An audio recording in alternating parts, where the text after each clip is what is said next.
fellows came to Montgomery on the 24th, I think it was, of May. We took the bus to Jackson the next day. We were on the first bus to arrive in Jackson after the Freedom Rides resumed after the violence here in Montgomery.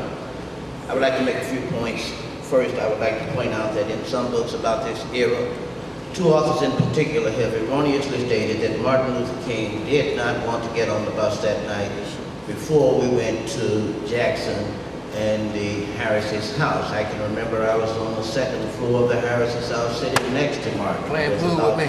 5 or 6 other people there for the Freedom Ride. We spent 2 or 3 hours arguing with him. Martin, we don't want you to go on that bus. I personally told him I thought he was a general needed to stay back in headquarters and let the troops go to the front line. We were finally able to convince him to stay only after 2 or 3 hours of arguing. And I feel that it's a tragedy that some people tried to further tarnish his name by saying he didn't want to go. I'll just share a few other things with you before I close. I just want to point out that those days things were very different. It was very tense. They had 16 police cars behind us, helicopter overhead. I can remember entering Meridian, Mississippi. We were on the bus and we were doing 95 miles an hour. When we got to Jackson, the white people were shouting, saying bad things at us, and I could see some of the blacks were crying. They were so happy to see people come challenge the situation that they were living under. There were interesting things which happened in the jail. For once, just to give you some idea of the tenor of the times in Jackson at the time, there was a guy upstairs where we could talk to people in other cells. He may have been about 18 years old. He said that he was serving 7 years for stealing a sack of chicken feed. Okay, that was Jackson in those days. In other words, they printed a box score in the paper in Jackson to tell some of the people who got arrested the previous day.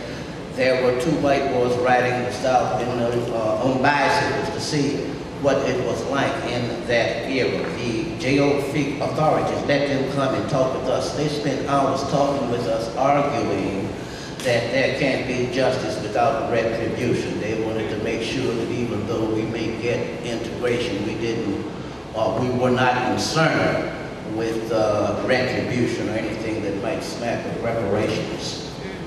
This morning we were able to see the Civil Rights Museum in downtown Montgomery, and the thing that sticks in my mind is that the slogan, which is also a part of their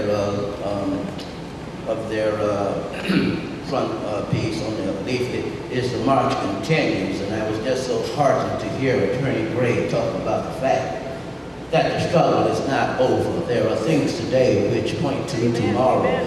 One of the things which really told me that the people who have put this affair together today are in tune with what's happening in our country. If you notice, I'm sure some of you did, that the first thing that was on the view screens up here was the front page cover beginning of our Constitution.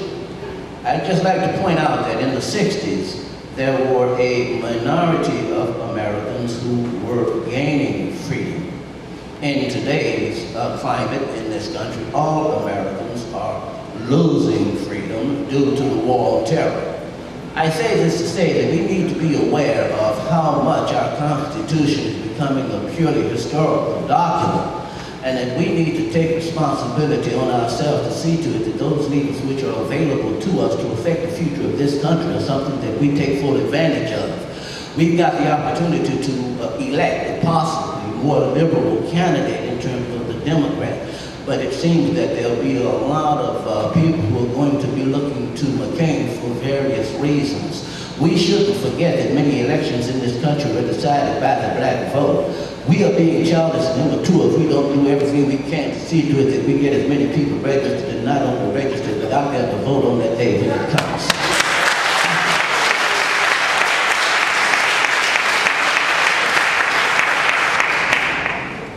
And so I just want to leave you with that thought that even though you may not have been around, you may not have been able, you may not have been inclined, even if you were alive at that time, to participate in the Freedom Rides or any of those things, however old or young you may be today, as long as you're over 18, You've got the power to do something about the immediate future of this country. And if you don't take action to do something about this country now, we're going to be living in America we never did, never would have, never could have imagined. Thank you.